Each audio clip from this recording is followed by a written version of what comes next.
use code SABTC for 25% off the checkout. Tonight, you're dining on burgers from a local restaurant, Mark's Outing, right down the road. So we want to give them a shout out as well. They've been a new supporter, but we're happy to have everybody aboard. The other things you'll see here, if you want to stay up to date with the things San Antonio Bitcoin Club are doing, you can become a member with this QR code. We do have memberships for co-working, just to support our nonprofit endeavors. We are a 501c3 registered in Texas.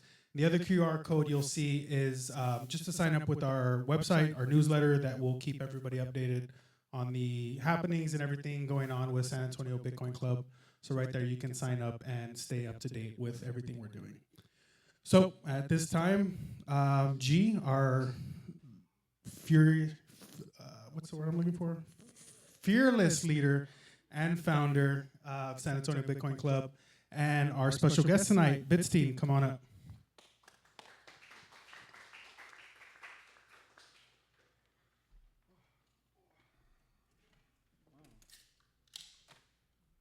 Finally here. Howdy. Thank you for having me. Can everybody hear us okay? We need to turn it up a little bit. Testing. All right, we're good.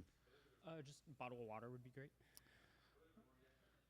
Yeah, so thanks everyone for coming out tonight. You know, it's a treat that we're able to have Micheal here today. He's a well of knowledge. So, you know, this is going to be a fireside chat. Just asking Micheal a couple things, please. We're going to have a mic going around. If anybody has any questions, don't hesitate to ask. You know, we're all here to learn. Iron sharpens iron. So you ready? Let's get into it. Yeah. We good, back? Cool. Yeah, so Micheal, I always lead these talks off with, what's your Bitcoin story? It's the best question, I think, in Bitcoin. Yeah, and just let it rip. Yeah, well, I think ultimately it starts here in San Antonio, Texas. Woo! I'm from here originally. Lived the first half of my life here. I was actually excited by the Freeman Coliseum, the SBC Center. I don't know what it's called these days, but I still call it that too. you know, went to plenty of Iguanas games. I don't know if you guys remember the Iguanas. Yeah, so I'm from here. Yeah, I guess Bitcoin itself, I mean, where to begin? My original journey probably would start at the Great Financial Crisis. Being a millennial, that obviously was, you know, one of the major events that has sort of shaped our upbringing, and I'm no exception. So that happened, and that made me realize that I knew nothing about what was going on, because I heard all of these words about, you know, the market and real estate and economics and such, and I realized I thought I was the smart guy, and I have no clue what anyone's talking about when it comes to economics. And so that led me to asking people online. You should always ask just random people online for information, because you'll get good information. And in my case, I was given works by Murray Rothbard. So that was my my introduction into economics, was being picked up and thrown into the deep end. And so I got very much into Austrian economics in high school, and so I already had a very strong desire to see a sound money reemerge in our society for all the benefits that we know and love about sound money. And so that was sort of the start of it.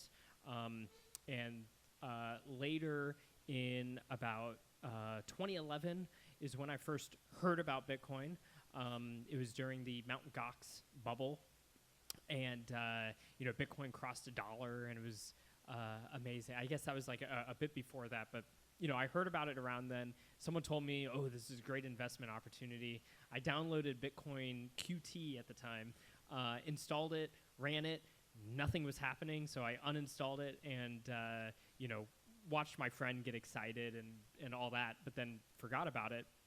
And then later on in 2012, that's when Chuck Schumer started talking about the Silk Road, and I have to thank Chuck Schumer, because that's how I found out about the Silk Road.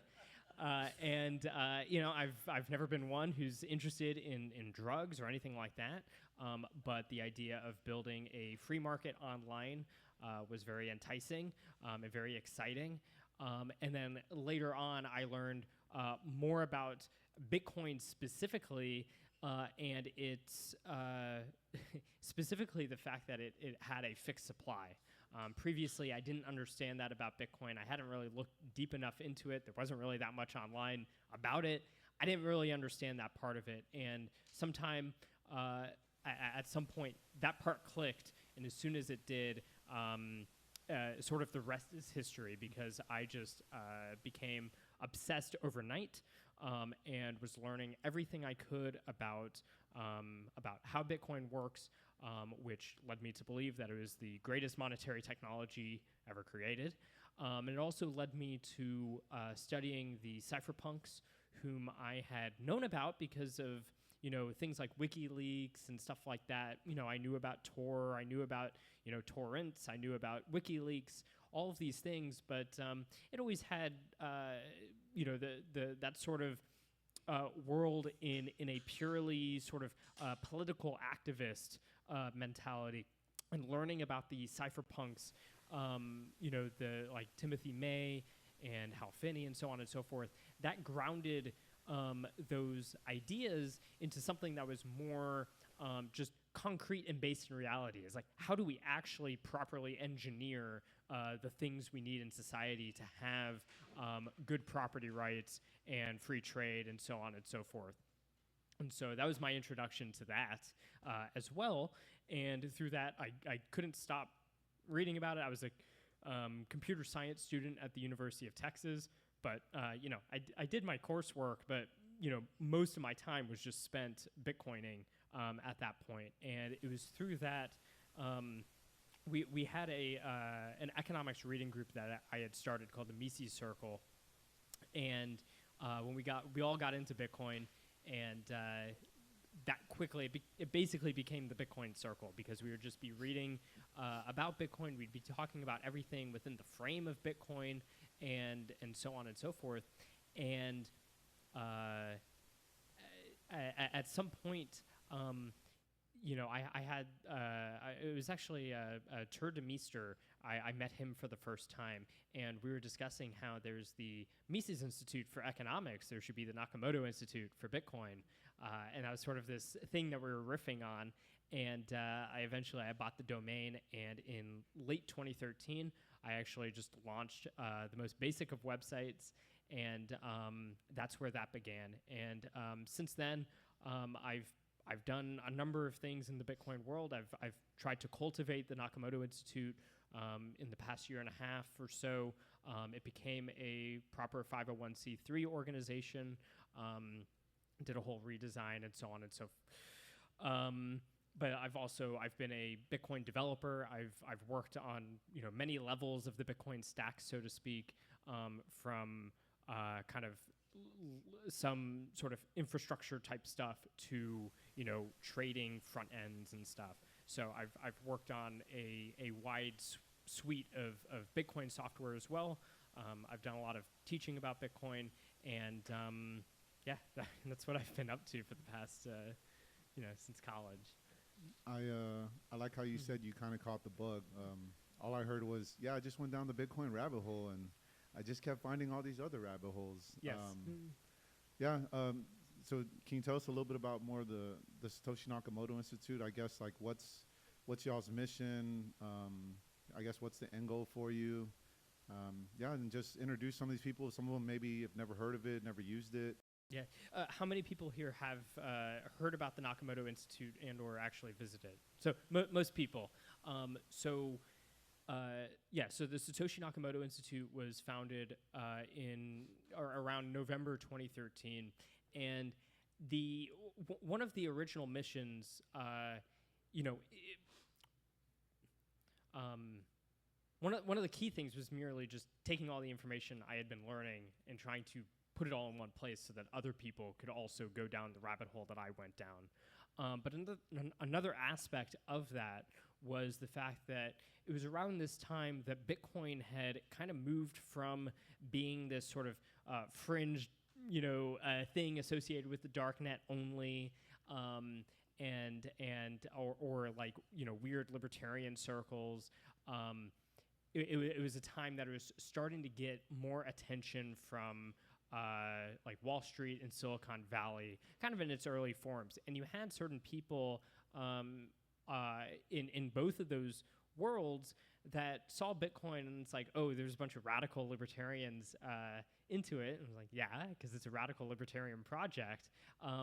But they wanted to find ways to sort of whitewash it to make it more palatable for the world.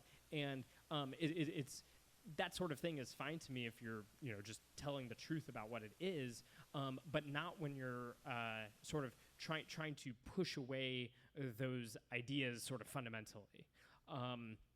And so you had people on Wall Street who they still were under the notion that this thing is new enough and small enough. We as the banker types, we can actually sort of control Bitcoin and we can make it what we want and what you, the regulators, want. And I didn't believe that. In fact, if that was true, then this whole Bitcoin thing would not exactly be interesting. And so there was a feeling of wanting to make sure that this stuff remained online in some place, even if it's just a small corner of the internet, but such that if someone wants to find what Bitcoin really is, where its roots really come from, what its real purpose is, and so on, that there would be a place for that. And so that was sort of an initial motivation, and it is one that still, is with us. I would say that, today our sort of official mission is to advance and preserve Bitcoin knowledge, and it's a very large mission. It's a very broad thing, but basically, when you break that down, on the one hand, I want to make sure that all of the ideas that Bitcoin was built on are kept around. I want to make sure that people have access to the works of the cypherpunks, to the works of Austrian economists and the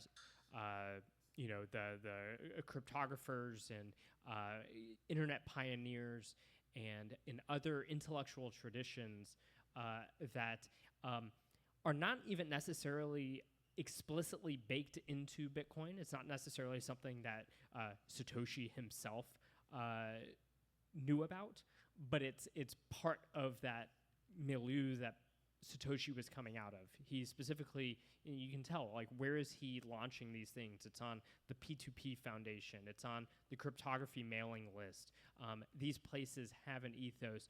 What is that ethos that it's coming out of, and how do we make sure that that knowledge is kept around? Now, that doesn't mean that I agree with literally everything everyone said. The cypherpunks, for instance, are a very diverse group, and it was not meant to be a ideological, dogmatic group. It was groups of people that had a desire to use and proliferate strong cryptography for many different purposes. You have everything from Bitcoin, which in some sense is apolitical, to something like WikiLeaks that has a much more strongly political bent. And you also have if you break that down, you have people who are more focused on kind of the civil liberties side of things, and then you have people who are more interested in the property side of things. I think both of those are important, but the point being that those two groups of people can also kind of butt heads at times. So it's not even like there's a singular thing, but I want that whole corpus so that people can go dive back into it and learn what all of them had to say about things and come to those conclusions for themselves and understand Bitcoin through those lenses. So that's sort of the preservation, is how do we make sure that this knowledge is kept up so that future generations know that people like Nick Szabo wrote a bunch of very important documents that shape a lot of how we think about Bitcoin, and that goes for others as well. And then the advanced side is, I would say like our one of our major periods of that was during the college years when we had all the time in the world to talk and think about Bitcoin. it started with the Mises Circle. We produced a lot of economic analysis of Bitcoin. So one of the people that had originally founded the Nakamoto Institute with me, there was Pierre Rochard, who's still with us, and then there was Daniel Kraywitz, who is no longer affiliated, but nevertheless his early work was phenomenal, and he was the one who's actually putting ideas down on paper as opposed to just talking about it, and that body of work was in my humble opinion a big sort of helped advance the ideas of how to synthesize Austrian economics with Bitcoin and actually build out that sort of that way of analyzing it so that we could appreciate what Bitcoin really was from that monetary perspective. A lot of our ideas had themselves were sometimes just rehashing what others had already said. There were some really brilliant people you can also read on the Nakamoto Institute, like Conrad Graf and especially Peter Serta. He was an early Bitcoin economist whose master's thesis, we were really just rehashing a lot of that many times. But that advancing is like, how do we, now that this thing exists, we've talked about what are the ideas that kind of helped forge Bitcoin, but now that it exists, how do we come to fully understand it? And that's something that I think will, continue on, until the end of time. We will always be finding new ways to think about Bitcoin and better understand and find more clarity in what Bitcoin is and how it works. And so that's one of the other sort of sides of the mission. And once those exist, you also obviously want to be able to preserve those to pass that clarity down to future generations as well. So one of the overarching thing here, I like to call it generational knowledge for generational wealth. And the idea is, presumably a lot of people, they're not just holding on to Bitcoins because they want to die with them, although some people do want to just do that. Many people, they envision, having families, being able to pass down Bitcoin to future generations, and have Bitcoin be meaningful beyond their own lives. Bitcoin, if Bitcoin can't keep ticking after I stop ticking, then was it really a good project? And it was at that point, it was sort of just a pump and dump while I was alive. Clearly, I want a money that is it's forever.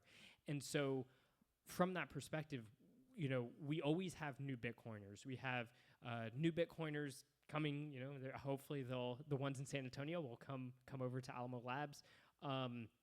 There's always new people trying to learn, but the other side of that is there's always a new generation of people. Any child comes into this world not knowing anything about Bitcoin. And they have to learn everything from scratch. And if we want to make sure that Bitcoin continues, Bitcoin is ultimately just made up of people. And it's people who choose to run nodes. It's people who choose to uphold the 21 million unit limit with their nodes. It's people choosing to hold keys and so on. And so if we want to be able to see Bitcoin get passed down to future generations, we have to think, how do we actually transmit that knowledge to future generations so that can happen? Because they don't, unfortunately, they don't just come out of the womb knowing these things. And so it's up to us to actually find, have institutions like the Nakamoto Institute to be able to pass this knowledge down into future generations. And so that's sort of the ultimate goal guiding all of this. Man, it's beautiful. You said a lot of things that are foundational to us. The first thing I noticed from you, down here we say we want all the info. We're the Bitcoin hub of San Antonio for a reason. Good, bad, or ugly, we want it all out there. You make the decision yourself. So, to hear you echo that from years before we even came to existence, it just reminds me we're standing on the shoulders of giants. Yeah. So thank you. And I didn't know y'all wrote all that stuff. So now I'm like, oh, thank you again. but yeah, real selfless, man. You know, you're just literally wanting to educate humans on this tool. And me and Beck will talk about this, how we're looking at society right now, and it's kind of, I guess, topped, right? Not really new innovations. And the last thing was probably the iPhone that was like mind blowing. Everybody wanted it. Well, now, I'll correct you because Bitcoin came out after the iPhone. So. yes. But yeah, But we- to your point, you well, know, we look at it as a new tool, and like Yeah. you're doing what we're out to do to the city of San Antonio, which is you're going to bring in this innovation and this change when you understand how to use this new tool. And everyone comes to Bitcoin from different backgrounds, different talents, and you know we're all going to come to Bitcoin through our own lens. There's not one way to get into Bitcoin. Money touches everything. Bitcoin touches everything. So just like you, that's why we try and bring in different speakers to hopefully, you know, maybe it won't catch him over here, but maybe this speaker will say something that will resonate over here. And then you have somebody that's committed, or not committed, but it resonates with them on a deeper level than just money. Takes me back to the story, The Remnant, Francis Puyo. Keep the message how it's supposed to be said. And whoever hears the message, those are the ones you want. It's like 1 in 1,000 is going to hear the Bitcoin message. Yes. And I'm pretty sure everybody in this room can agree with that. But that one that does hear you, there is a level of conviction that comes with that where it's like, hey, this guy isn't out to get me. Like maybe they really are here to help. And we find ourselves now where in the society it's, well, what's the catch? What's behind it? Hence why we've gone the 501c3 route as well, because it's like, well, we're going to tell you straight up, we're a nonprofit. We really are here for the city and future generations, like you said. So I guess with Bitcoin, how you were talking about, you jumped straight into, you know, Rothbard, and that's some heavy stuff. Understand you never had a shitcoin phase at all. no, So- I got inoculated very early. So you're very blessed to say that to. How many people did have a phase? Most. Okay, yeah. Which there's a lot of. I don't know if you had I did. more questions about that. Oh no, I'll- no, go ahead. I Oh, just okay. wanted to ask you about that. Yeah. So. Why didn't you ever get into it? Yeah, I mean, yeah. So there's a lot to say there. You mentioned the remnant. That's actually, I should add that to the Nakamoto Institute. It's a great piece. So there's a article by an old writer. I think it's from the 1920s when it was written, but it's called Isaiah's Job, and it's by a brilliant guy named Albert J. Nock, and he is basically talking about how, generally speaking, you can't really win the masses over on things. It can be just very difficult, and a lot of people, I hear it all the time. People get really frustrated because they try to talk about Bitcoin, and all these people don't want to listen to them, and so they've given up on I don't even bother trying to orange pill anymore because no one wants to listen. But his point is that, yeah, most people don't want to hear what you have to say. That's just a fact. And instead of having a what would be the word, a like weariness about that fact, just take that as a fact of life, and instead speak to the remnant. And the remnant are just the people out there. You don't know who they are. You don't know where they'll be.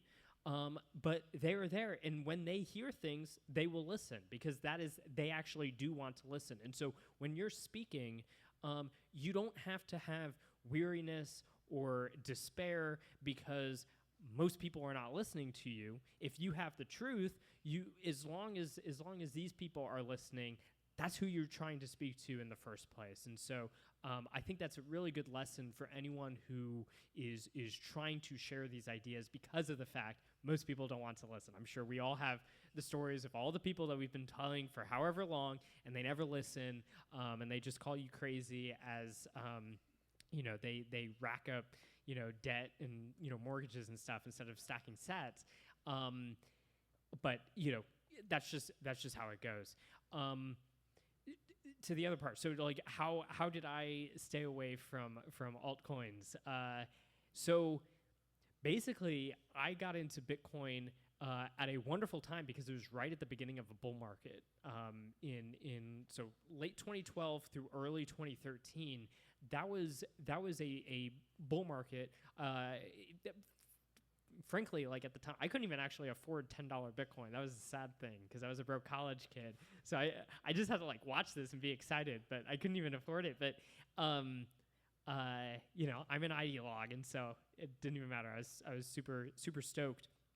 That was like the time with like the Cyprus bail-in, if people remember that, where Cyprus decided we're gonna just go take money out of people's bank accounts to bail the government out, and it was absolutely insane, and that inspired a lot of people, and so that was happening around the time of that cycle. Bitcoin went from roughly $10 to I think it was what was it, like 250 or something, and then dropped down to 80, and then later in 2013 it went all the way up to $1,200, so it passed $1,000 for the first time.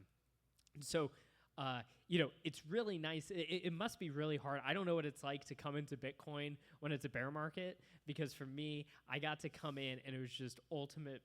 I got to go full bull-tard right from the beginning. And it was awesome. And so even from the beginning, it's like, oh, boo-hoo, it's down to 80. Like that's, I don't like. So I never had to deal with my initial entry into Bitcoin did not have to be this like questioning like, oh no, the bear market. It was just like it didn't matter at all.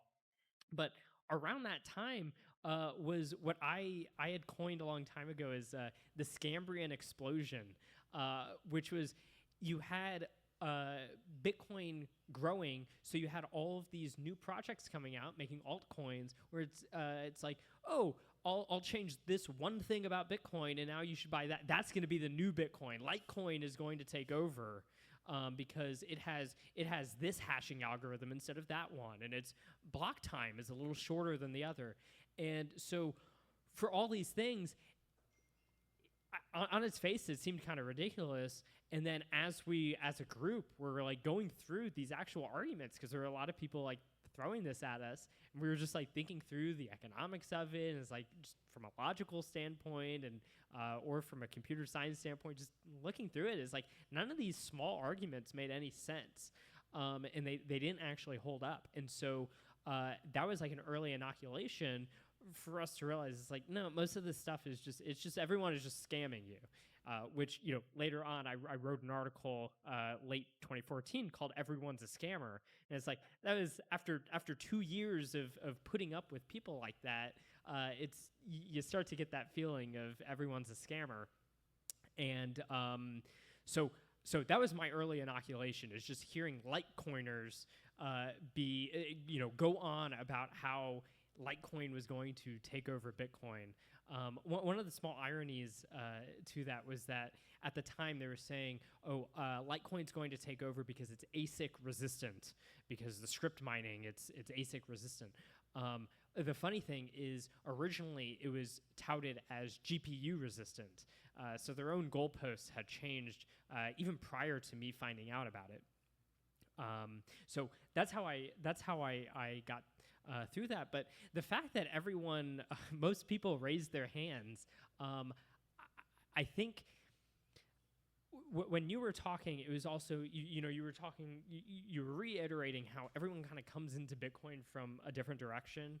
And I was just talking to Carr about this. It's like, I very much like to have a sort of yes and type of attitude towards things in the Bitcoin world, because there's a lot of infighting about a lot of different things, and sometimes I might have my own strong opinions about it, but often there are fights that happen that aren't even about the like Bitcoin itself. It's specifically, well, which narrative do I like more? And it's like, well, I like being able to overcome this kind of uncertainty.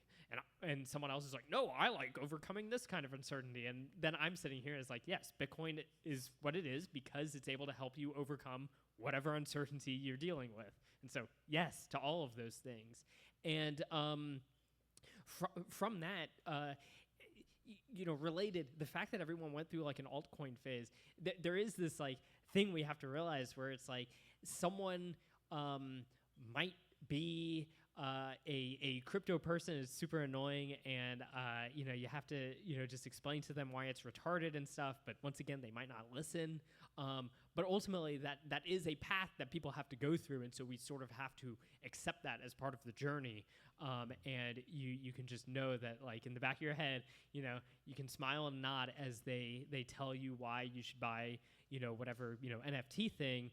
Those people will become the most toxic Bitcoin maximalists of them all after they get burned by it. And unfortunately, many people do want to learn the hard way. And so that kind of goes along with the sort of remnant thing, is like you have to catch people where they are, and you have to you just have to continue speaking truth. And you also have to recognize that some people's paths take a little longer than others, and they do choose the harder path. How you said it, you got to meet them right there. Yeah. I've learned by now, it's like, you just got to show them grace. Many of us in this room, we were there at one point, and it did take many touch points to get through to us. And then as far as, the altcoins go, I asked this question with Stacker News earlier. It's like, there's something in us, you call it greed, whatever you want, but it's like we want the fast money naturally. So everybody in us is like, there's a little part in us where it's like, let's say you bet on a sports game and you end up winning $20 from your friend. It's like, man, that was cool. I was just watching TV and I made money. Like, whoa, 30 minutes, I made an hour's worth of wage. So I just think innately, like, there's some products out here that they're able to engineer to, strike these little chords and these degenerate little chords in us where they know it's gonna bring in the bucks. Yeah, I mean, it's sort of it's hijacking natural impulses, like you're implying. Like, we live in a society with a very broken default money. Thankfully, we have a completely unbroken real money we can use instead. But the fiat currencies have forced us into a position where we are always fighting inflation, and even at a 2% target, which clearly we have not been on maybe ever. Even with that is a lot of money that is being siphoned off us, and it means that much more work is having to be done every year just to stay up with that inflation. And so we've gotten to the point where, the tragedy of that is there's many tragedies to it, but one of them is just they've been forced into a situation where, of course you want just the fastest money available. Now, everyone always wants, I just win a lottery ticket, but it's almost become this feeling of despair among especially, my generation and the Zoomers of there's no other way. Like, you just have to somehow strike it big, whether you're, become some kind of influencer, or you are... you strike it rich because you buy the right crypto, or you strike it rich because you did some sports betting, or you're just day trading on Robinhood with a bunch of other stuff. You have to find these ways to just sort of strike it rich, as opposed to being able to just work and save. And so I really feel bad for those people. They've been pulled into that world, and that's what they have to deal with. And a lot of these companies, they are effectively sort of they're capitalizing on that despair that people have. And yeah, I mean, it makes our job is just showing Bitcoin as the alternative to that. Is like, you can do quite well if you just stack Bitcoin. Even if you have a low wage job, as long as you can put something into savings, it will become something much more later on. And so you don't have to feel like there's no hope for the future at all.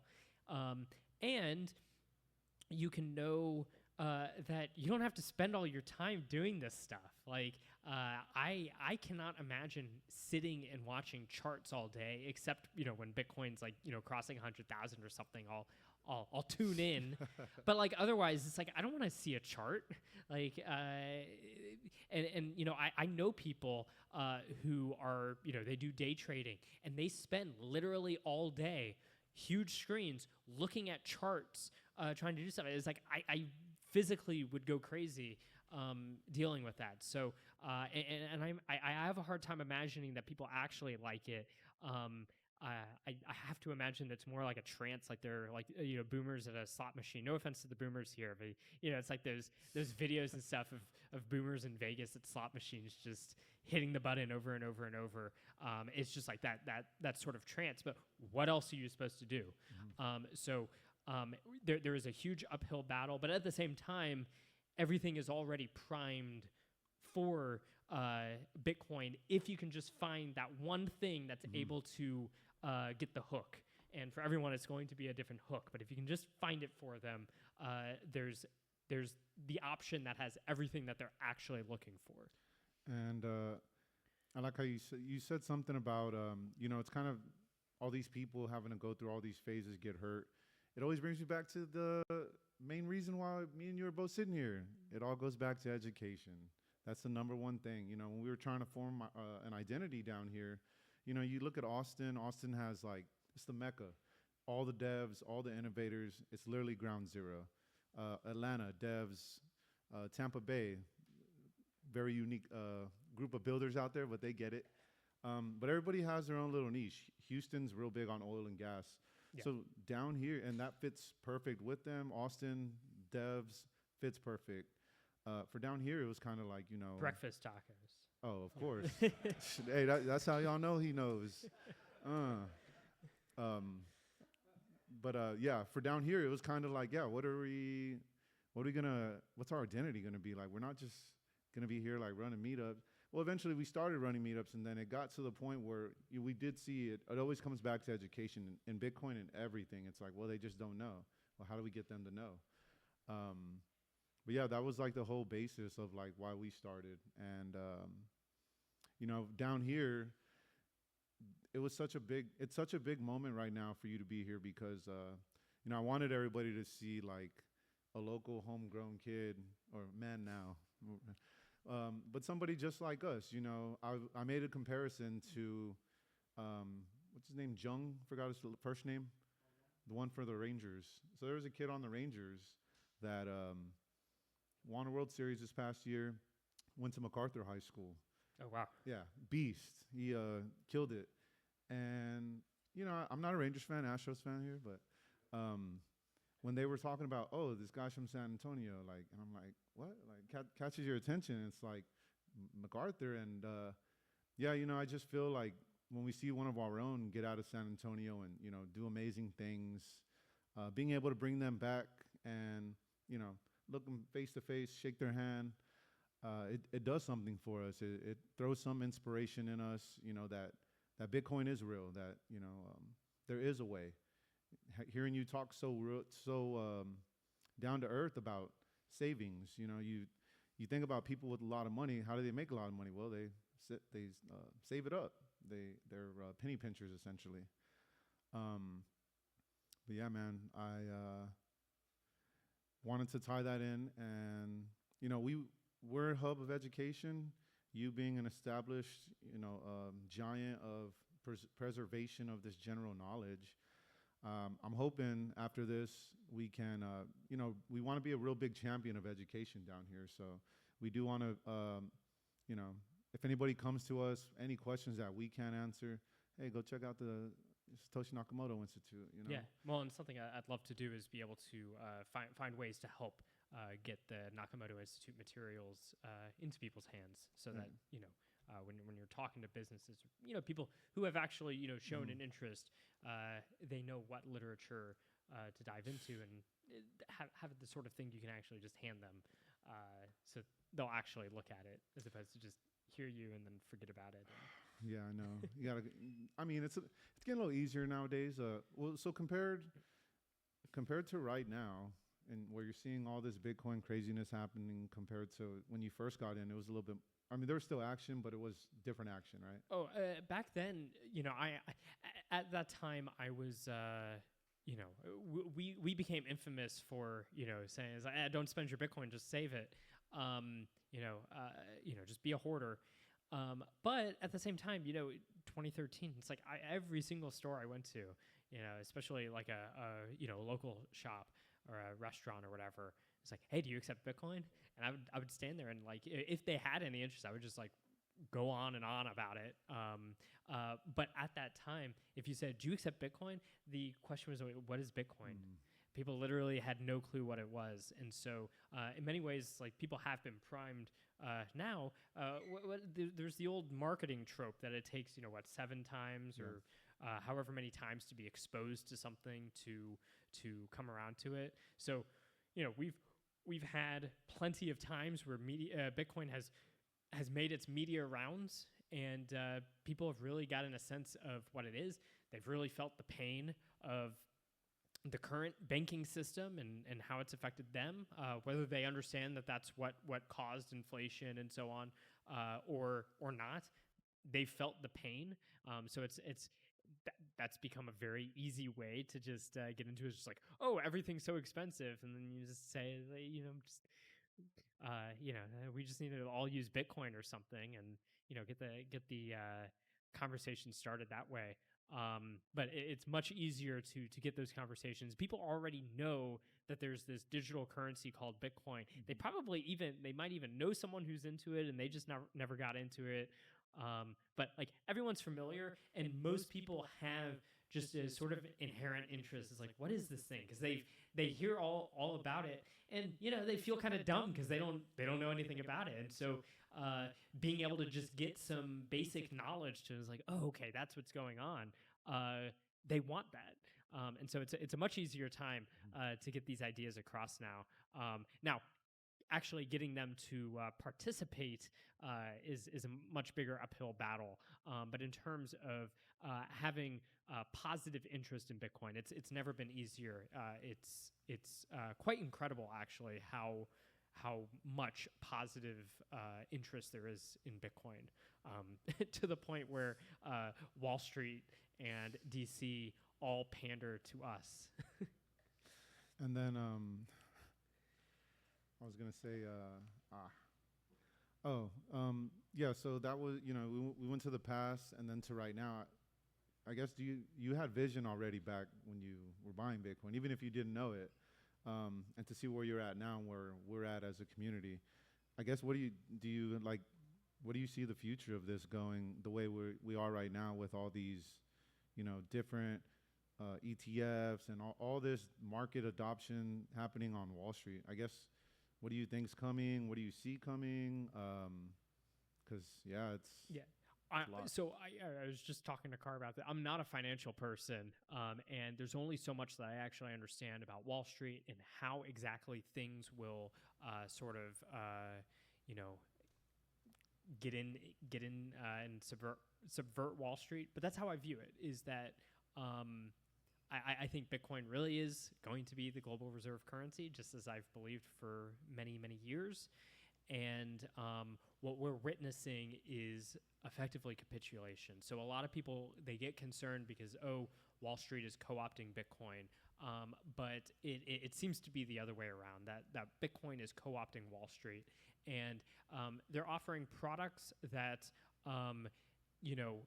good, hardworking people might not want to be touching, but they are not. I wouldn't say that they're inherently at odds with Bitcoin. There's still Bitcoin being held somewhere in someone's name in such a way that the people who are buying it are now denominating implicitly more of their portfolio onto a Bitcoin standard. And I think that's very big. And hopefully that'll act as an onboarding step for more people to recognize it's like they start to see like number really go up, and through that deepen their interest in Bitcoin and want to get more out of it. And it's as they want to get more out of it, that's when you're going to start wanting to run your own node and so on and so forth. Because even if someone just has $10 worth of Bitcoin, ETFs and stuff aside, even if it's just on their phone and they have like $10 worth, it's almost silly to be telling them, oh, you should go run a node.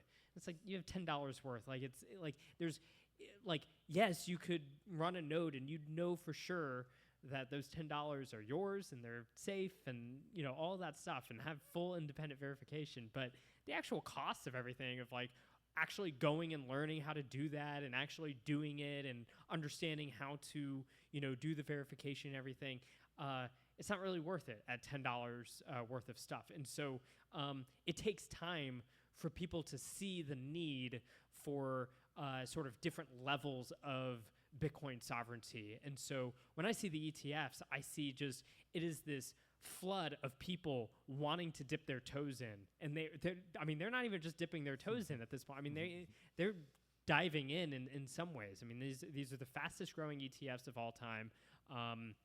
It's absolutely insane how much there is there, but those people are dipping their toes into Bitcoin number go up. And I think through time, it'll become more and more real for them, just as it did for everyone else when they first started and got those $10 worth of Bitcoin. It's just on their phone and they don't care. When things got started, in Bitcoin, you had people making like things like paper wallets or brain wallets, or they were just using basically hot wallets on their computer. There wasn't even a concept of a hardware wallet. They did all kinds of very silly things. You'll see all the stories of like, oh, this guy has like thousands of Bitcoin that he got when it was worth pennies, and it's sitting on some USB drive, and it has some encryption thing that he can't get through. And if he gets the password wrong 3 more times, the thing just erases and he loses everything. So now he has to figure out how to deal with that fact. People did a lot of silly things. It took a lot of time for people to learn how to actually think about what it meant to hold Bitcoin, how to be more serious about Bitcoin, that this really is something that has actual value. At that time, when someone's setting that up, they probably didn't actually think in a real sense that Bitcoin would become what it is, because otherwise they would have probably not made such a fragile setup. So all of these things take time, and it can be discomforting to see, people coming through on a more fiat rails into Bitcoin, but we shouldn't be trying to also push those people away now that they're actually showing interest in Bitcoin, and in a very Bitcoin standard way. So I think the ETFs are great in that regard. We just have to, be realistic about what are the trade-offs and try to communicate those trade-offs, but also recognize where people are coming in from so that we can help them level up over time as they do it. But, not just, tell them that, they're all wrong, or like, they're not real Bitcoiners or something. It's like, by some definitions, sure, they haven't gotten to some level, but they have to get there somehow.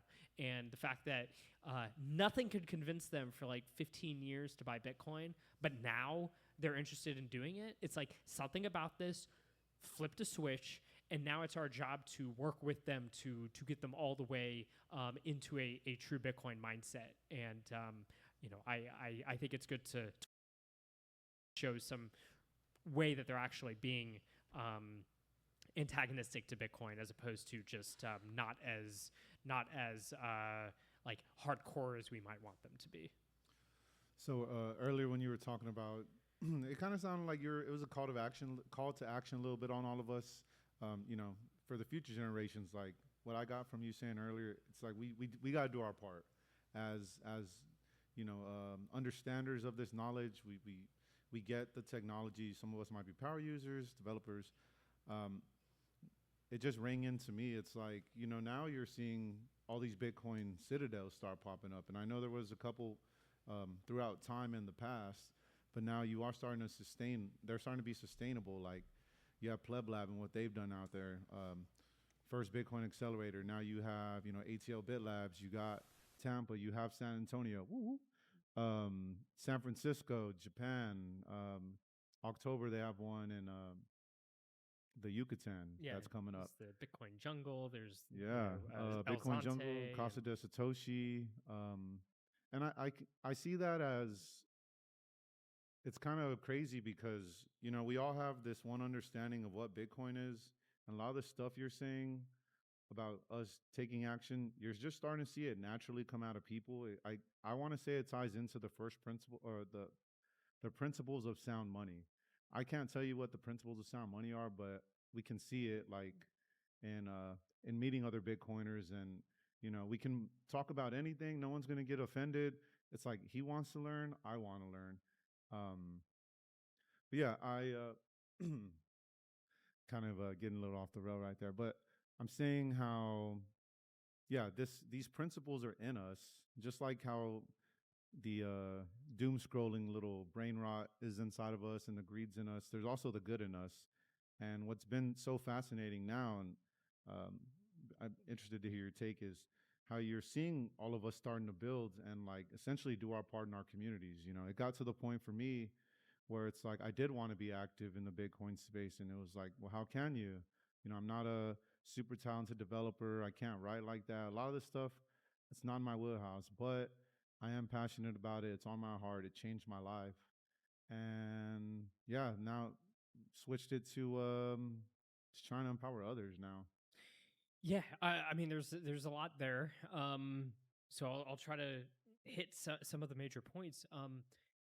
First of all, I mean, there's a huge division of labor, and also, I have a lot of, with my institution, we're very much focused on like foundational literature, and that's not necessarily pamphlets that actually speak to, the local San Antonio economy, or a random, small local economy in somewhere in Africa or something.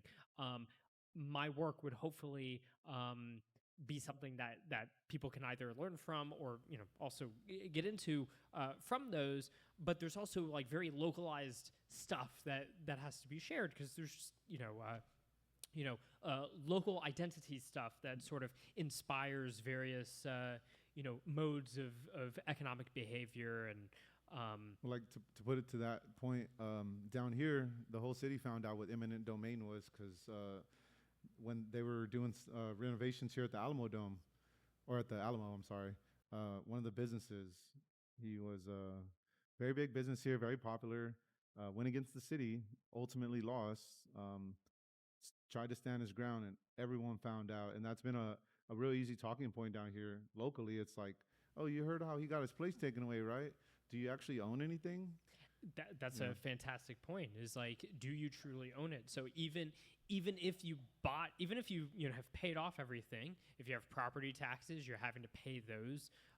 There's the upkeep costs, and then also they can come in and take it with eminent domain and give you some fair market value, but that's up to debate, and it's also means that you can't do what you wanted to do with what you thought you had. And so, yeah, I think that like things like that exactly is that's a way in to talk to people in San Antonio who are currently feeling the pain from some particular thing, and everywhere is going to have their own stuff that they're dealing with. And you're going to need people with localized knowledge to be able to talk to those people about those localized issues. And so I think that division of labor is a very big thing. Now, on the sort of, everyone, they get into Bitcoin, they go down the rabbit hole, and then they just want to evangelize. It's just like, I don't want to do anything else. I want to just evangelize. I feel that. I mean, a lot of my time has been spent doing exactly that. I'm very fortunate that I've been able to do that. At the same time, I think it's important for people to, not think that they have to do more than they actually do, in the sense of, you don't have to be a martyr. You don't have to like go be a poor person and like not go make money because you want to just talk about Bitcoin instead. There's been plenty of times where I could have been stacking much harder if I had just shut up and worked harder at a job or something. And I think that's important because you can there are a gazillion ways to help with Bitcoin. One of them is to literally just save Bitcoin. When you save Bitcoin, you are increasing the marginal value of everyone else's Bitcoins, which is helping feed into the great, NGU technology that powers Bitcoin. And so simply, even if you never talk to anyone about Bitcoin at all, if you are going and you're working hard and you're saving, you're not spending everything that you earn, and so you're putting some into saving and you're putting that into Bitcoin, so you're increasing the demand and value of Bitcoin, you are helping Bitcoin. And you are actually doing something real for Bitcoin. And so if that's literally all you can do, that's not a problem. Like there's nothing wrong with that. You don't necessarily you don't have to be an altruist in the Bitcoin world. You should do things based on what actually benefits you and what actually gives you joy, rather than having a feeling that you have to be doing this other stuff. There's only so many quote Bitcoin companies, and within there's only so many jobs, and so it's impossible for everyone to do that. And in fact, it's kind of a silly notion, because people don't say it's like, oh, I want to go work for a dollar company. No one works for dollar companies. Like maybe you work for a bank, but otherwise you just have a job. It's just called a job. You go and you earn dollars, and you go do what you want to do with the dollars, like go buy Bitcoin. But you don't have dollar companies, and likewise it's like you don't have to have a quote Bitcoin company that's just like explicitly like some Bitcoin thing. You could just be someone who does their services, earns money, and then puts some of the treasury into Bitcoin. And that also helps just by virtue of now making it so that you have more to offer the Bitcoin economy, because as the Bitcoin economy grows, because you've actually been growing your business through Bitcoin, as opposed to getting poor and then not having the capital to actually do anything further. So the person who has a restaurant and they're on a dollar standard, they're always on the brink of collapse, effectively. Like in some large picture, the big scheme of things, they're always on collapse, because who knows what's going to happen with the dollar and inflation and so on. Whereas the company that, even if they don't explicitly talk about Bitcoin, no one even knows that they're buying Bitcoin, that's what they do. That company now is going to be able to stay in business longer and into the future, and that means they're going to be able to actually do the good work of feeding people. It's a very important job.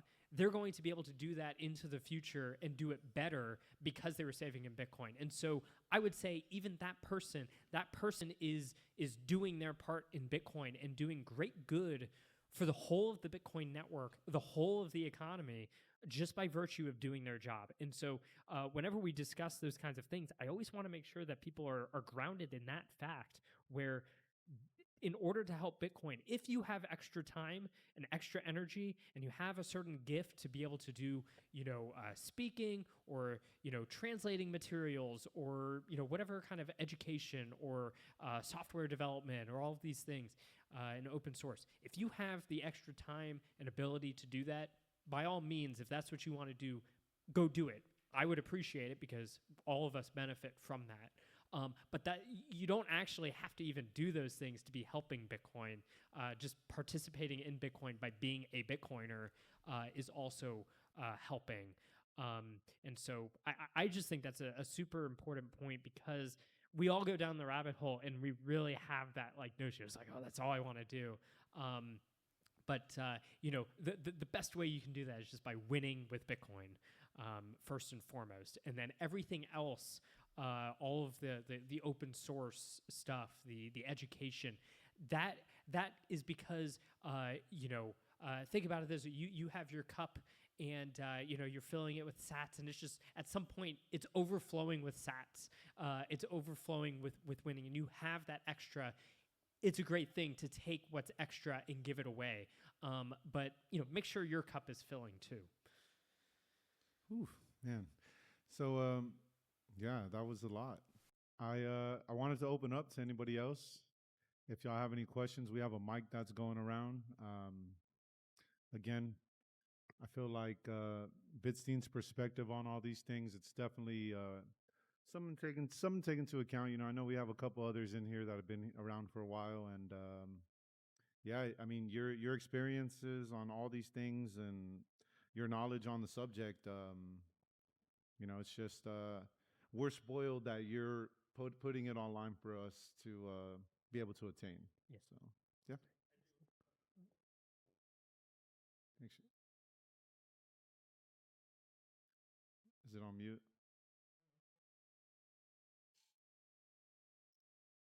There you go. Test. Okay. Sorry about that. I do just a quick question. So in your endeavors in the Bitcoin education realm since very early on, what is the evolution of Bitcoin education been? So you talked about the current macro environment with everybody's very interested. We have politicians, we have financial institutions. It's a very different playing field than it was maybe 8-10 years ago. But in terms of education, what's the appetite been like? And specifically to the to the the perseverance of Bitcoin knowledge and writings over time, what is the appetite for education then versus now? Is it different? Is it more, or are you able to compare the type? Like, what are people looking for in terms of education? Yeah. Well, there's definitely way more now. So, somewhere I'd have to dig it up, but somewhere I have um, a Bitcoin reader that I put together for the very first Mises Circle meeting we had that we discussed Bitcoin, and I was trying to collect all the resources I could for people attending. Is like, well, what can they read to catch up so they're ready to discuss Bitcoin? And it is a hilariously short thing. There's like, well, you can like check out the white paper, and there's like the Bitcoin wiki, and there's like this one news article, and that's like it. There was not much, and so it was very difficult to get anything. And at that time too, like I was saying earlier, I mean, people didn't even know what it was, and so if you're talking about it, you're having to go from complete scratch trying to explain it. And if you're talking about things like inflation, even though it still was a problem at the time, in fact, like, and also like Bitcoin has always been the best unit of account. And so it's always been the best way to be measuring your money and fighting inflation. But if you were talking about it then, people didn't think about it at all. In fact, people didn't even really think about inflation until probably, I want to say 2021 or so. I remember I'd have to go look at the date on a tweet, because I was saying it's like the only people who don't think there's inflation clearly don't buy their own groceries, and I want to say that was maybe late 2021 or so, because it took time after all the money printing for things to actually, for that to make its way across the economy. But if you were really paying attention, so for someone like me, I eat a lot of meat. And so, what's the thing that gets hit the worst at the grocery store is the meat. And so every time I see the price go up, even 50 cents, I see it and I can do the math over the course of a year what that's going to mean. Because, I was lucky very early on to have a sense of, net worth is not about like income per se, but it's about time. It's like, how much time have you earned with your money? And so it's like, with your sats, how much time could you just exist without having to do anything again? And so you start thinking on those time frames where you actually, you don't just look at what is your grocery bill today. You look at, well, what is that over the course of the next year, over the next 10 years, it's to a lifetime. And that tells you, is like, okay, well, that's how I need to think about, what kind of money I need to save up to feel financially secure. And so it's like, whenever you, even just 50 cents, over time, that's a lot of money. And so someone like me, well, obviously with a lot of awareness about this, that was very obvious. But for most people, it was not nearly as obvious until later. It was like, that's gas prices and eggs and stuff like that tend to be their sort of big giveaway on these things. And so that's been very recent, but that also is, I think, the sort of ultimate thing to go in on, because that is the starkest and most pervasive thing that Bitcoin's fighting against. Like, inflation is the ultimate boss. The central banking and money printing, that is the boss. When we talk about censorship resistance, that is a means to get around these monetary systems. It's like, and there's also the censorship resistance of just getting money into savings to make sure you can get that money put into your hands securely for the rest of time. That itself requires that. So, things like censorship resistance are very much like a sort of means to an end, as is decentralization. It's not to say it's not important by any means, but it's more of like the means to the end. The actual, like, kind of foundational goal is removing the debasement of money in the first place that's allowing all of these bad things that we have to deal with occur. And so when that's being thrown in everyone's face in a way that they actually feel, it makes it perfect to go in with the real sort of message of Bitcoin, and then everything else, like censorship resistance, becomes extremely important specifically to the Canadian truckers, or the whoever just got debanked by this or that thing. Is like, you have that exact end. It's like, not only are you getting screwed by inflation, you are also being debanked, and Bitcoin is able to address all of that. But that inflation is the one that affects everyone. There is no escape from it except through Bitcoin.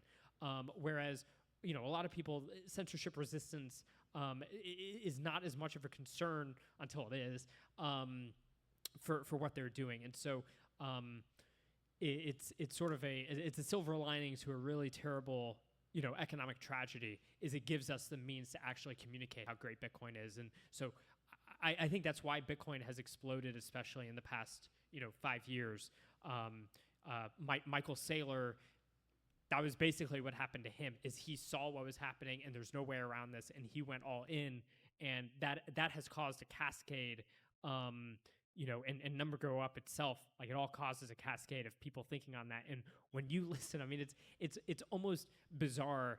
I mean, it is bizarre to hear BlackRock making my talking points about the economy. And it's like, that doesn't necessarily mean, oh, hey, we're best friends and stuff, but it's like, this stuff, this is what speaks to people, and it's good that it speaks to people because it is such a foundational problem that needs to be addressed. It's why Bitcoin exists. What's up, Bitstein? It mutes, so make sure you hit it. Can you hear me now? Yeah. Oh, what's up, Bitstein? Howdy. So on a recent episode of TFTC, you kind of talked about how having sound money to save in, it's almost like a challenge to producers or suppliers to create higher quality things. And, kind of made me realize that fiat in a way is like a subsidy of producers in a way. And so I'm just curious, like, how you think as we inch towards hyper-Bitcoinization, how does that affect the economics of suppliers? And also, just broadly speaking, where do you see things going in the next 5 years from like a socioeconomic standpoint of new technologies emerging and things like that? Yeah, well, so when people get into Bitcoin, and they really get into Bitcoin, they start not wanting to spend as much. And it's not just not wanting to spend their sats, it's not wanting to spend. Because it doesn't matter if you're spending sats or you're spending dollars, both of those mean you're not stacking more sats. And everyone is like, just, they see where the economic winds are blowing, and they want the highest return out of that. And so we see everyone, I'm sure a lot of people are wearing underwear and socks in this room that have holes in them because they haven't bought new ones in a while, because it's like, you don't want to do that instead of stacking more sats. There are a few too many chairs in this room, so maybe you guys can do like a community sale to raise money for Alamo Labs. But basically, people don't want to spend as much. However, that doesn't mean, like, no one has a zero time preference. You can't have a zero time preference. You have to eat. You have to do things. And so when you start to recognize that your sats are as valuable in the future as you as you believe them to be, suddenly it means something to have them, and it means something to give them up. And so that drives people to demand more quality out of what they give up their sats for. If they're going to get something, it's like, I want it to actually last. I want it to be good. And when you say, like, yeah, fiat as a sort of subsidy for producers, in some sense, it's like, yeah, like a lot of businesses, they get to play fiat games to keep afloat instead of just truly delivering value. And most businesses are losing money. They are all bleeding money because they are not keeping up with Bitcoin growth. And so they are like on a Bitcoin standard, they are all unprofitable. And so that means they are not actually providing the market with what is actually profitable. And so when you get rid of the fiat games and you start, your mind's more on a Bitcoin standard, you have to think in terms of what can I actually provide to win in Bitcoin terms, not just in dollar terms. And you don't get to play the fiat games with that. Now you can go, leverage and stuff and, play those fiat games. But in terms of being, a producer, it's like, no, you just have to make things that people actually want. So I suspect that over time, Bitcoiners, everyone in the economy is going to be a Bitcoiner, and people are going to demand higher quality things that last and actually have long-term value. And that's just going to be a more, dominant thing in the economy as opposed to the how does Pierre call it, the high velocity trash economy. So does that answer your question? Was there another aspect to it?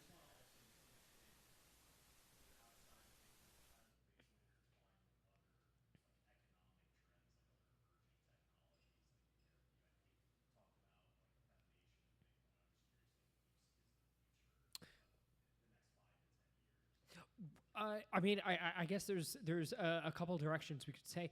I'm just thinking off the top of my head, like various technologies I've seen and how I could make a guess around a Bitcoin. Things like, obviously, like AI is the hottest thing. One thing there is that Bitcoin drives down the cost of capital. Because we can see it in real time. All of capital is getting cheaper on a Bitcoin standard, which means people who save in Bitcoin will be able to afford more capital in the future, meaning they'll be able to have more production and longer structures of production, so more roundabout, like to be able to make even more interesting, complex, wonderful things that make our lives better. And so we're going through a phase of just like liquidating everything. And where something like AI is interesting is that in many ways the capital costs are just going down tremendously more. So, for instance, I was just talking to someone about how there are a lot of projects that I've wanted to do at the Nakamoto Institute that if I really wanted to do it, even weeks ago, it would have meant I'm going to need to find someone else to be able to help me do all of this. And now it's, as long as I can find the money to pay my bills, AI can help, because there's things like Claude Code that I hadn't been paying close enough attention, and now I know about it. That it's a coding agent, and its ability to do the kind of coding I want, and way faster than anyone else would even be able to do it for me, is incredible. And it's $200 a month. So you think like $200 a month versus thousands of dollars a month for another person to get what you need. That's driving down the cost of capital. So that's just speeding up that feedback loop of driving down the cost of capital to get things done, especially in this current pre-hyper Bitcoinization, while fiat still exists. In many ways, it's like there's almost nothing like hardware-wise you could produce that's gonna like outperform Bitcoin. Most of the things that I kind of generally think about, they're going to tend more towards like a service type thing. It's like time itself. You can earn more Bitcoin per unit of time, and so that can help. And so having things like AI also, accelerates your ability to provide services in the economy while you're waiting for the cost of capital to get driven down from everything getting liquidated. So I think that's like one of them. But then, to look at it from a different angle, I saw recently a technology, I cannot remember what they're called, but it was a company that was doing basically CNC stonework. So it was doing like marble statues, and it's able to do with CNC. And I've also seen plenty of CNC work for like actual like major stonework and such. And that's the kind of thing that I think is important because it's I think there's a reason why a lot of Bitcoiners suddenly find themselves interested in things like agriculture in terms of ranching and stuff like that, because it's like, well, I need to eat for the rest of my life. I want the highest quality food to take care of myself so I can actually make use of all these sats that I've earned. And then, things like architecture is like, well, I have to live somewhere. I want that place to be nice, and I want it to last, and I don't want it to be dilapidated, and so on and so forth. And so when you have these tools that are making it easier to actually produce things of lasting value and lasting beauty for Bitcoiners, you're going to find more things that are worth actually putting your sats into. Because it's like when you finally, it's like, okay, it's gone up, I want a house. It's like you're going to want the house that they had, these types of, this type of equipment to make it a truly beautiful place, so that you have reason to pass down that house to your children alongside the sats, as opposed to as like, well, I guess that was a place to live for a bit of time. So I think just technologies in general, the stuff that's aimed towards creating those lasting values are going to be the things that I think are going to continue to excite Bitcoiners the most, which also means they're going to be, in the long run, they're going to be profitable once the cost of capital has been fully obliterated, and people are, people want to buy underwear and chairs again. AI, Bitcoin, and boutique, small scale manufacturing. Yes. It sounds like a Neil Stephenson basically, yes. novel, basically. Yeah.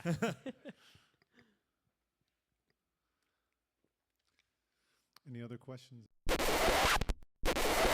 the main stage, Aaron. Push the button and it'll mute and unmute. One more time. Double. All right. Double. There we go. Time. Hey, what's up, man? So for the Nakamoto Institute, 2 questions was, what kind of knowledge goes into it, as far as like, is it just Bitcoin for the protocol, for economics, as an asset, taxable, financial, like the way it performs in XYZ, like just what kind of knowledge, and how is that knowledge, how does it go in there? Like, how is it vetted? Like, who chooses that specific knowledge, right? Like, let's say maybe, like, as far as if you were into the mining and you're like, oh, Bitstein says that it's gonna boil the oceans in 10 years, right? So like, not all the knowledge that is out there is good. So how do you how do you make that decision? Yeah, that's a very good question. So to the first question, in the long run, hopefully all knowledge everywhere. Like, we'll be, the Nakamoto Institute will house it. But our main focus has been over the years sort of the Bitcoin prehistory. So focus on the cypherpunks, on Austrian economics, and cryptographers and stuff of that sort. That has been a main focus. And then our economic analysis. So it's been a lot of economics with Bitcoin. So what does Bitcoin mean now that it exists, and what does that mean? Not in terms of like financial. It's like, oh, this next quarter, but more in terms of like what can this teach us about monetary theory, and perhaps what can we kind of broadly think about the future given that fact. I do want to add more of a technical knowledge base. To me, it's a matter of history, economics, and technology are sort of the big broad things. History, we have a lot of. Economics, we have quite a lot of. technology is something that there's a lot of stuff that I think should be brought in. As far as the actually, just to continue on that, is like, you know, when we're teaching our children, it's like they do need to know what a UTXO is, and so there needs to be a place where they can look up, you know, what is a UTXO and have a good, strong understanding of all these technical fundamentals, and ones that, you know, aren't necessarily the latest sort of debates over, is like, oh, we want to soft fork this, or we want to not soft fork this, and so on and so forth, but the things that are truly evergreen and matter no matter what happens. You know, a UTXO is still going to be there no matter what happens with any given soft fork activation or lack of activation. So things like that I think would be important. As far as like the vetting, so far you're looking at it like it's just me. You know, I look at something and I make a judgment of, do I think that this has lasting value for the purposes of teaching about Bitcoin in a very broad sense. And like I said earlier, I mean, there are things on there that's like, if you pointed at it, I would tell you all the ways I disagree with it. But I still think that it's important to have in the library. I mean, if you go to I was about to say UT, but if you go to UTSA or Trinity and you go into their library, I was a Roadrunner for a year. Hey. So before I went to UT, but if you go to their libraries, it's like you're not going to just find one thing. You're going to find everything. You know, even the term university is a sense of the universal. It's a place for universal knowledge, and so you're going to run into things that you disagree with or challenge you, but are of importance. In the same way, it's like, you know, am I a communist? Absolutely not. Do I think that people should probably have read things like the Communist Manifesto to understand, you know, what the communist message is and was, and so on and so forth? Yes. And so that's something. Now, Communist Manifesto is not on the Nakamoto Institute. I don't have any plans on going and adding that, but you get my point. Is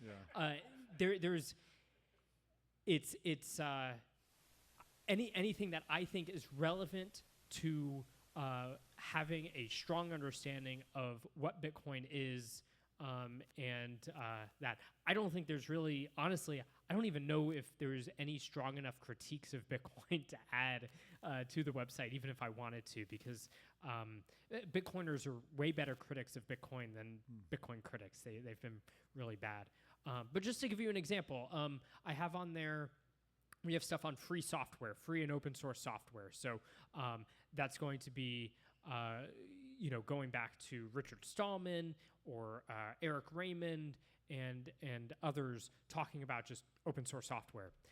I added the GNU Manifesto by Richard Stallman to the website, and as I was like, you know, I was doing some basic editing and cleaning up, formatting to get it on there, and I'm, you know, reading through it. I hadn't looked at it in a long time when I was adding it, and I was looking, it's like just remembering how much of like quite a communist Richard Stallman is, and like there's a lot of things in it. I'm like, just like, oh, dude, come on. But Richard Stallman is the father of open source software, effectively, and the open source movement, and so you know, it would be just a disservice to anyone who's trying to learn about FOSS, free and open source software, to not be aware of the GNU Manifesto, and they should be aware of it, and they should read it, and they should know about it, and they should actually know, here are the things that are fantastic about it. He is absolutely right. You know, he has another one that we have called The Right to Read, and like just the importance of having actual sovereignty over your computer and being able to have the freedom to do what you want with your computer and the things on it. Fantastic. Awesome. Change all the code you want. Do all of that. Totally support it. But then when you have stuff where it's like, you know, certain rules about, well, if you change it, you have to go share it in this way and so on and so forth. It's like, okay, dude, chill out. But it's like, I'm not going to like not have that on the website just because I don't agree with every little thing. So that's kind of my broad editorial policy is this something that I think is of lasting value to understanding the world from which Bitcoin came from, and understanding what Bitcoin is. And so ultimately, I mean, any organization, whether it's the Nakamoto Institute, whether it's Alamo Labs, whether it's no matter what it is, there are actual people in charge. You can't have a truly decentralized library of that sort. You can have like a whole heap of things that people are throwing in, but by very nature, the idea of curation is that there is some person or group of people who have made a judgment about what should be kept and what shouldn't be kept, that are doing a sort of gardening or cultivating, just like, we're going to pull this weed, but we're going to let this thing grow. You always have some centralized thing making that judgment. For me, at the Nakamoto Institute, I currently am that, because I effectively am the Nakamoto Institute. Over time that might develop into a much more like a richer process of vetting, but that is just the nature of things. And so just also everything that I do, I try to make as open source as possible, such that if anyone does disagree with me, I also want them to have the freedom to curate in their own way. And so the way that I get ahead, so to speak, is by actually providing people with real intellectual value. And if I'm not providing that, someone else can curate stuff, and they should. Check.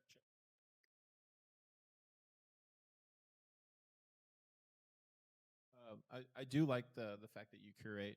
I'm a big fan of Criterion Collection, where they curate movies and stuff like that, and I think that's probably another good way to do maybe one way to do like a donor support, where like it's just like a monthly membership to just get a highly more curated version from your secret Micheal collection. I would do that. It's like, what's Micheal reading this month on the SNI, right? The other thing I wanted to bring up was, have you thought about doing like video or audio in SNI? And like, if you did, like, what would that look like? I think that would be pretty phenomenal, because there has been incredible debates and incredible audio stuff that you have done or been a part of, and then we all know Parker has been a part of. I can think of like at least several, and then there's been incredible like other ones from BitBlock Boom and just Bitcoin Conference, and yeah, just your thoughts on that. So the current thinking around that is we do have a podcast. It's about half a year old. It's a weekly podcast. Although where we are in the recording, there's still a few more weeks before the last of the episodes come out, and then there's going to be a hiatus while I plan out the next set of stuff. But we started a podcast. Pierre is my co-host, called The Reorg, and the idea is that we're diving into the SNI archives, talking about the literature and re-examining it after years of accumulated proof of work. So, sometimes, a plot comes in and actually, that's the real chain, because it has more proof of work. So that's where the name comes from, is kind of taking a look at those old ideas and seeing if how they held up. And so the way this current season, if you will, was going through what we called the SNI mempool crash course in Bitcoin political economy. And that's all of the 2013 to 2015 articles about why we thought Bitcoin would take over. So in each episode, we read through one of the articles, and as we're reading through, we give commentary about the historical context. There's some things in it where it's like, this doesn't quite hold up in the way that I thought it would, because turns out you had to be there in 2013 or 2014 or whatever to get this reference. So it's like having that historical context just to kind of walk people through. It's almost like a annotated audio version of the content. And so historical context, just deeper explanation of ideas if they didn't have enough explanation in them. Talking about is like, oh, this actually was really right. We didn't even know how right it was at the time, but actually it's played out this way, and this was totally on point. Or there have been very few, but there have been points where it was like, no, we were totally off on this thing. And so the reorg has been a great place for us to kind of go through things and kind of.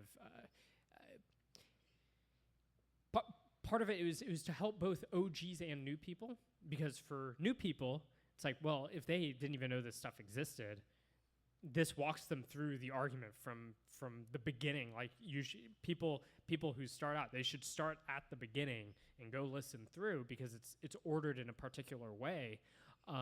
It holds their hand and walks through what we think are very strong arguments, from the ground up. And for OGs, it's also a good way to revisit these ideas, because it's always good to revisit, just like we're doing, and seeing is like, actually, we were totally wrong about this thing. That's a good thing to learn, and a good thing to reflect on. And there's also things that you forget. There, you mentioned Francis. He had tweeted that there was one of the articles we did. He had actually didn't even know the article existed, which was surprising to me, because when the article had come out, I thought a lot of people had read it. And so I would have thought that someone like Francis, he was around then, I thought he would have read it, didn't know about it at all. And so it was a chance for him to come across what was a great article. It was one of Pierre's old articles. A great way to do that. So it's been useful for both newbies and OGs. So that's called the reorg. It's available on all the podcasting networks, including Fountain, if you want to do the value to value thing. We also have it on YouTube, Rumble, and we post it on Nostr as well. The video is it's literally just scrolling through the article as we're going through it. It's not a whole production, but that is available, and I do. I need to learn how to do marketing, as far as like podcast marketing. I can make a fun meme, but I don't. I'm not a podcast marketer, so a lot of people don't necessarily know that the podcast exists. But yeah, yeah. So the people who have been listening, they seem to enjoy it a lot. So if that sounds like something you're interested in, please go check it out. The reorg. Tell your friends. So podcasts, there's that. Videos, perhaps you could do more with that, although I imagine it would be basically the same thing. The podcast itself, I want to continue doing that, and what I want to do is, we went through like kind of the greatest hits of our old blog. Now I want to go into the library. You heard it here first, but one of the things that I'm thinking about now is maybe doing the next series being on the white paper and the references in the white paper. So go through all of that and do basically like an audio. I mean, it's like in between a sort of like audiobook and podcast on these old things, so you understand. It's like, yeah, I mean, I've seen he references something about timestamps, but like, what is that paper? And how does that actually relate to this, and why does it matter, and so on and so forth. So that's where I plan to go with that, and I think that's to me that seems like a very good use of the medium for the Nakamoto Institute, because the goal is evergreen content that will continue to be useful. I don't want my goal with the reorg is that even if you weren't listening for the past 24 weeks or whatever, but you haven't missed anything. I mean, you've missed the whole thing, but you haven't missed your chance to listen. You could wait 5 years and discover the reorg and be like, oh wow, this is cool. Let me go listen and catch up. So it's always there for new listeners. And so I think going deeper into the archives would also be a fantastic way to continue that. I mean, you were just telling me about your love of the library and being able to go down all that, and you were saying one of the things that you were reading. It's quite a long piece. I don't know. At some point, I probably wouldn't read the entire thing on the podcast because that would get a little tedious. But break up, like do the highlights and actually do sort of these things. That would also help people actually get through that content. Videos to me, I'm not really a video guy. I know people watch podcasts on YouTube and stuff. I never do that. So to me, if I'm not reading, I'm listening, and I don't really like watching things. I know other people do, but the amount of effort that it takes to produce video is very high, and to me, I don't know if it adds as much in terms of that long-term proposition. I think actually text is always going to be king in the long run because a text file is always going to be there and it's always going to work. We're still reading ancient scrolls, but videos tend to be much more ephemeral, and so I'm not sure how much it's worth the effort. But another type of video would be things like conference talks. So I've given a few, and they're live on our YouTube channel. I think those are a great opportunity to kind of dive into something fresh. We were kind of referencing a podcast that was kind of rehashing a talk that I had given. That's like a place to do something fresh, and that's a good place for video content because it's just something that's recorded and can be shared and listened to. But that's kind of my media thoughts. Of course, I'm open to suggestions, but memes. It's a matter of time and opportunity cost. People have enjoyed the videos that I've made over the years, but those take a long time. And my feeling is if I'm doing that, as much fun as they are at the moment, and putting them out, as much as I enjoy the likes and all of that, that time to me could be spent doing other things. There was one, I think it was actually the last like real video I made was it was for the 15th anniversary of the white paper, which I think is a good. Oh no, sorry, I released one for 100K as well. But for the 15th anniversary of the white paper, I made one. Some of you may have seen it was like this 2001: A Space Odyssey themed thing, and I probably spent like most of that October just like making it. And if I wasn't like, I had work to do too, but if like I was just spending so much time thinking about it, rewatching it, listening to the music, and just like thinking about it, just because I wanted to get every little detail right. I'm too much of a perfectionist, and when I started making videos, I had never made videos before, like of that kind. So I was just they're kind of trash in a like editing sense, and I was just goofing around and having fun. But as I was getting a hang of it, it's like, okay, I know how to use this, and now that I know how to use this, I'm going to be a total perfectionist. It's like I'm making art here. That's at least what I want to tell myself, and so it takes a lot of effort, and so it's hard to find the time. But I do encourage people to learn that art because it is like ads are a very powerful medium, and I think a sort of like underappreciated one.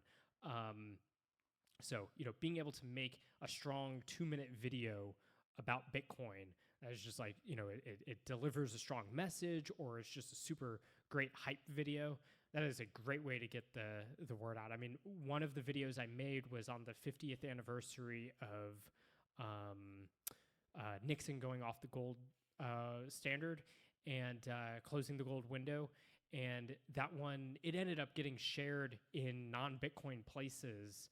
And that was my most viewed thing ever. And so that got to just spread. And it was basically, in a sense, an advertisement for WTF happened in 1971.com. So it's a great way to get the message out. There's you're saying your Criterion Collection. You can go search for it. There's this great video of Stanley Kubrick talking about beer commercials and how much he loves beer commercials because it's such a highly compressed, pure cinematic form because they have to tell a story primarily with visuals all in like 30 seconds. And the ability to do that takes a lot of very strong like cinematic skill. So I do think people should be honing those skills and making good use of them to spread the message. But unfortunately, I don't know that I have the time. What was that? If you're saying archiving memes. Oh, okay. I thought you were talking about me making the memes, and I go off on this whole thing, but like, yeah, archiving. I do think that there probably is like a need to be making a good archive of the highest quality stuff. There's stuff like this. I mean, I really, but this is making me think. One of the things that I ought to do is basically make a sort of Dropbox sort of thing, or like just like some kind of form where people can just send in their stuff that they like. So it's like, this was the podcast episode that changed everything for me. This was a meme that changed everything for me. Like all these like high impact things, so that I can at least have it. I don't know, like I don't necessarily know what to do with it, but make sure that it's being held on to because it held some importance. So yes. Yes, and I think I know someone who would be able to help with that a lot. Well, we're coming up on 9. I just want to say thank you, Bitstein, for coming out. Can we give him a round of applause? Hometown boy. And then I haven't even gotten to tell you, but since I believe in your message so much and us being kind of in the same pool, we're like little pup over here. You're a big shark. But we do want to show some of our appreciation. So half of any donations we did get tonight, we do want to donate it to the Nakamoto Institute for all your work. Thank you so much. So I appreciate you. Everybody, thank you for coming out. Pleb Say 35, changing them up now. Last Friday of every month we'll be here. So we'll see you next month. Thank y'all. Last thing I'll say, just because I'm bad at pumping my own stuff. If you have not visited the Nakamoto Institute before, you can find it at nakamotoinstitute.org. From there, you'll find links to social media as well. But please check it out. And if you've already checked it out again. I'm sure there's things you've missed, and you'll get some good rabbit holes out of it. So I heard you correctly. You were saying like if I send a newbie, it would be a good idea to just start from the very top and just go from top to bottom. That would be with the reorg podcast. The rest of it, that is something that I need to work on, is making it more navigable. Because right now, if you send them to just like the Nakamoto Institute library, you're just shoving them down the rabbit hole, as opposed to so the idea is like, how do I build a map down as opposed to just like kicking them in like 300 or something. They're just like falling in the pit. Yes, like new people can get a lot of value of it, but you'd probably want to be sending them specific things to it, or else they might get lost, unless they've shown an actual interest in just getting lost in it themselves, in which case just send them in. Yes.